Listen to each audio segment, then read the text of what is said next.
Guerre dans le Nord Kivu en RDC, la sortie de Paris sur le sujet fait couler beaucoup d'encre et de salive. Les parutions du jour se prononcent également sur la gestion foncière au Burkina et invitent la transition à recadrer le secteur. Lecture croisée des journaux avec Bienvenue Tansa. Le ras-le-bol du journal Le Quotidien au sujet de la gestion foncière au Burkina. Le Burkina, un pays dont l'histoire foncière reste, selon ce journal, entachée par des cas flagrants de tentatives d'expropriation, de tiers au profit d'hommes politiques ou de puissants hommes d'affaires.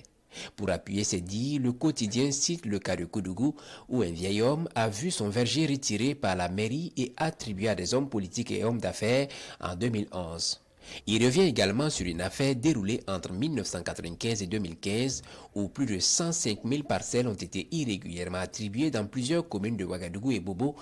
La commission d'enquête parlementaire qui a révélé l'affaire avait en son temps exigé le retrait de ces parcelles ainsi que des poursuites judiciaires contre les personnes incriminées.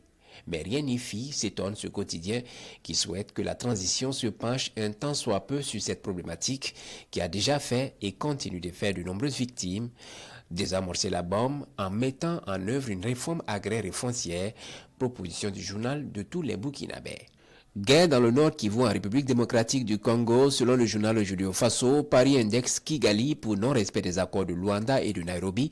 Le journal Le Pays évoque une sortie calculée et risquée. Et voici un bout de la déclaration de la porte-parole du ministère français des Affaires étrangères qui pointe du doigt le Rwanda pour son soutien au M23. Si Paris s'était montré très réservé sur ce sujet, préférant jouer la carte de la prudence, la France vient de franchir le pas là où bien des pays européens hésitent encore à faire remarquer le pays. Et de ce pas franchi de la France, Aujourd'hui au Faso croit savoir le pourquoi. Ce journal pense que Paris a voulu dévancer l'ONU dans le prochain rapport à câble. Kigali.